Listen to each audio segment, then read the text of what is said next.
Do you remember when you stopped waiting?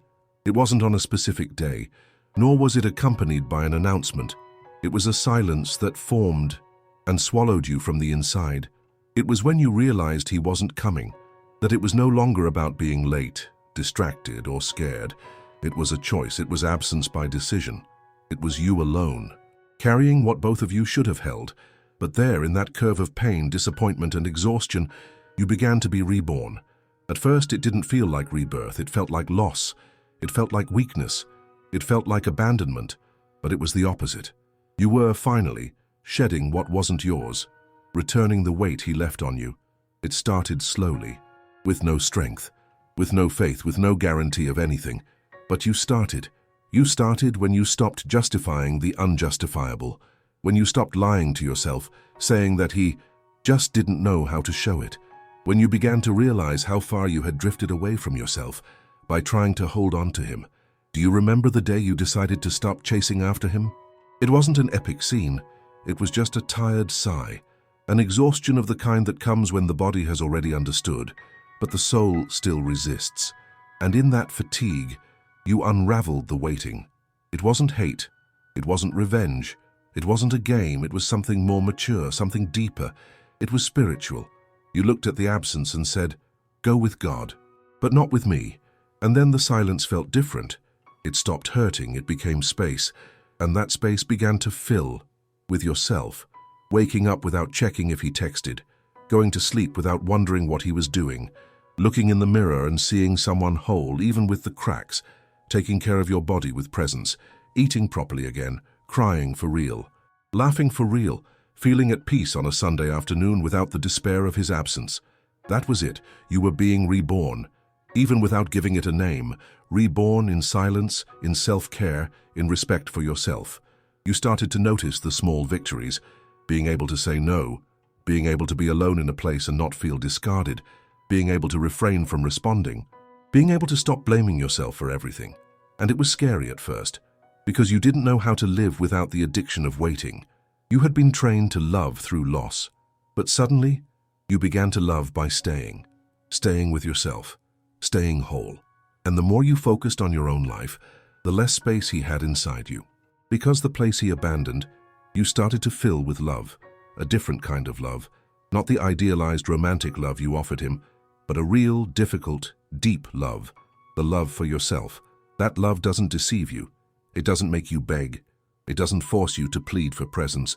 That love looks you in the eyes and says, you don't need to lose yourself again just because someone offers you half. That's how you were reborn, without a date, without a ritual, without an audience. You were reborn in solitude, in the emptiness, in the strength you didn't even know you had. And while he went on with life, living in a loop, always returning to the same mistakes, always waiting for the same comforts, thinking you would still be there in the same place, you had already made a complete turnaround. You didn't just start over, you transcended. And that's why when he decided to come back, when he tried to talk, when he threw out that rehearsed line like, "We can still try one more time," you weren't there anymore. Not out of pride, not out of resentment, but because your soul was already in a different place. He wanted to start over, but your new beginning had already happened, without him, in spite of him, well beyond him. You were already someone else, and he didn't see it. He didn't notice the days you cried alone, clinging to his clothes that he never retrieved. He didn't notice when you felt unwell and there was no one to hold your hand. He didn't realize how much it hurt to say "I'm fine" when you weren't. He didn't realize when you stopped messaging and waited for him to miss you. But he didn't. At least not in the time you needed. And time, it doesn't come back. Yes, it heals, but it also closes doors. And when he tried to come back, the door was no longer the same, because you were no longer the same. What hurt was now a scar. What pained you was now just a story. And what seemed like love, you finally realized was just a need disguised as attachment. You weren't expecting him to return, but you didn't need that anymore, because you had already come back to yourself, and that no one will ever take from you again. Not him, not the absence, not the fear. You discovered a place within yourself that no longer bends for crumbs, a place that only accepts whole love, present, aligned, reciprocal. And this place no longer has space for someone who saw you bleed and chose to look away. Maybe he still thinks he can win you back, with words, promises, memories.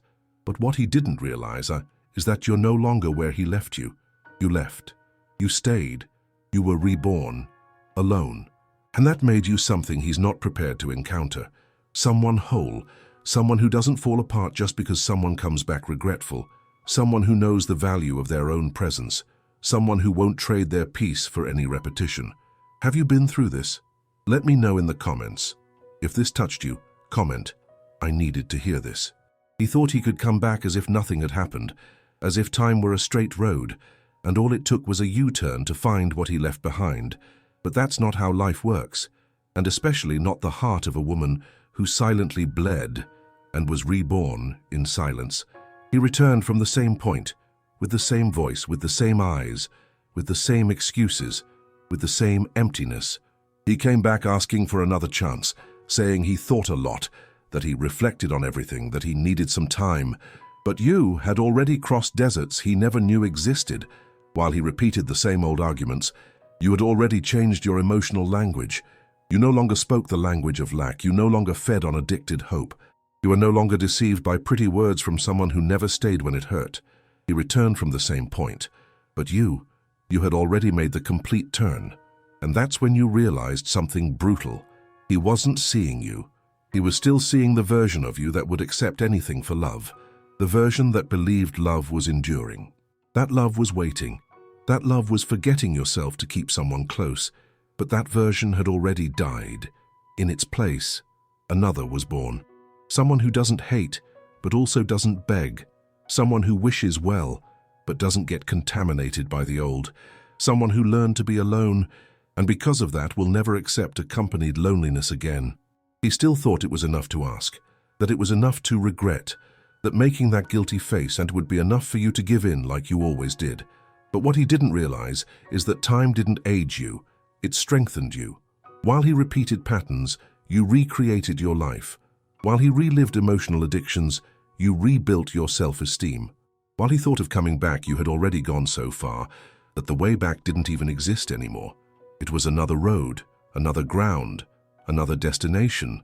And when he said, "But I still love you," you realized how much that phrase no longer meant anything, because love without presence is just a pretty illusion, and love without transformation is just attachment wanting the spotlight.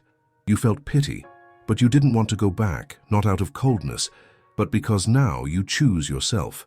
For the first time, you truly chose yourself, not out of revenge, but as a form of healing. And then you realized what held you back wasn't him. It was the idea that you would only be whole with him. And that idea you buried. You completed yourself without needing promises, without needing oaths, without needing proof. Because the greatest proof was what you did with your pain. You didn't use it as an excuse. You used it as fertile ground. And in it, you planted presence.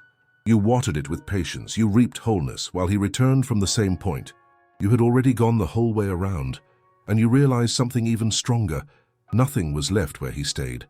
Just repetition, just old habits, just the echo of your former absence of self. You didn't want to go back out of pride. You didn't want to go back because there was no self-love left to betray. Because now, loving yourself became a boundary, not an effort. Do you remember when you accepted less thinking it was love? Now you look back and ask yourself, how did I allow all of that? And you don't blame yourself. You embrace. Because you understand, that was a version of you that didn't know her own value. But now you do. Now you look into the eyes of those who return and see more than words. You see actions that never changed. You see emotional repetitions disguised as a second chance. And you know what else? He still hasn't realized that what you wanted was never just love. You wanted presence. You wanted security.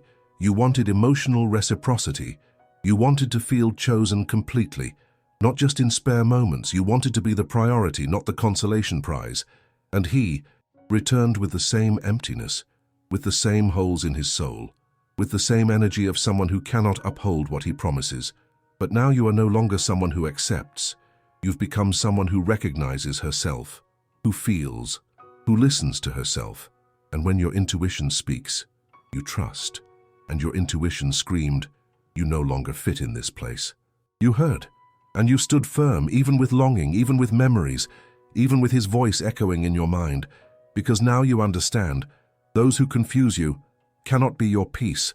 Those who abandon you cannot be your home.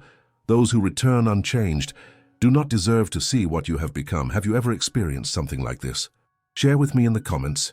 If this resonated with you, comment, "I needed to hear this." But that's just the second part. In the next and final segment, you'll feel the power of a woman who no longer bends to the past. A woman who understood that the door to new beginnings only opens when the old has nowhere left to go. This reunion may look like love, but it's the final test of your rebirth. Because for him, you were still that woman who melted with promises, the one who believed love could heal everything, who forgave faster than she healed, who threw herself in completely, even without a safety net. He believed it was enough to ask. A text, a sorry, a "I missed you." Maybe even a fake tear, the kind he learned to use when he wanted to come back, but not this time, not with you. Not with the woman you became after surviving him. Because the truth is this, you survived. You survived his absence when you needed a hug the most. You survived the days when he pretended not to see your effort. You survived the nights when you cried in secret, because he was too busy with his own ego to notice. You were loyal to what you both had, even when he was no longer there. You held both of you up, emotionally, spiritually, even physically, when he couldn't even hold himself up. And in the end, when he pulled away, when he disappeared, when he let everything crumble as if it were disposable, you didn't die. You rebuilt yourself, alone, afraid, angry, guilty, but you rebuilt. And now he shows up, as if knocking on the door and saying, "I've changed. Let's try again. I promise it will be different." But different how? Different from him, or from the version of you he thinks still exists, because he still talks to that woman who said yes to everything. But you no longer live in that body. Today, you know, it's not enough to ask. You have to deserve it. Deserving isn't about saying pretty words. It's about maintaining presence. It's about showing through your actions that you've learned, that you understand what you've lost, that you respect who you have become. But he doesn't get it, because he still comes back in a rush, with that look of things will be like before, with that urgency of someone trying to erase their guilt, but not willing to do the real work. He doesn't see, but you do. You notice it in his tone of voice, in the impatience masked as regret, in the touch without awareness, in the attempt to reclaim a space that is no longer his. What he didn't understand, what he didn't realize in his body or soul, is that your new beginning was too painful to be torn apart like this. You rebuilt your peace. You started sleeping without anxiety. You learned to wake up early and take care of yourself. You began to surround yourself with people who don't diminish you. You found new connections. You got involved in new conversations. You uncovered truths about yourself that were buried under the weight of guilt. And in this journey, he wasn't there by his own choice. And now he wants to come back as if this journey never happened. No, it's too late. Not because you hate him, but because you finally love. You love yourself. And loving yourself comes with a price. Not accepting what hurts you anymore, even if it comes wrapped in pretty words. Do you understand? Not everything that seems like regret is healing. Often it's just a wounded ego trying to regain control. And that's where you become strong. Because now you see what you didn't see before. He always knew how you felt. He just didn't care enough to change while there was still time. Now he returns, with rehearsed phrases, with late promises, with the idea that you'll remember everything you shared. But the truth, you remember it all, and that's why you won't go back. You remember the weight, the loneliness shared by two, your dimmed light, the fear of expressing what you felt, to avoid conflict, the butterflies in your stomach every time he disappeared and returned as if nothing had happened. You remember it all, and that's why you decide. He can ask if he wants. But your new beginning has no room for him, because now that you live in the now, no longer in what could have been, and in the now you look ahead, not out of disdain, but by choice, because there's something that no one can take from you, the awareness of your worth, the understanding of what you've been through, and the certainty that love doesn't hurt when it's whole. He may not understand, he might call you cold, he might say that you've changed, and yes, you've changed. You changed because you had to. You changed because he didn't stay. You changed because you couldn't be the woman who silently endured everything anymore. Now you speak up, now you feel, now you choose, and you choose not to go back. Because there is no new beginning where old pains still reside, and you so won't let yourself fit into a space that hurt you anymore. If this resonated with you, comment, "I needed to hear this," or simply write, "Heart," and let that symbol represent everything you've overcome. Do you realize what this means? It's not about him, it never was. It's about you, about what you endured in silence, about what you rebuilt without an audience, about who you've become, despite everything against you. And now, finally, you experience something he could never give you, emotional freedom. And in this space, he no longer fits.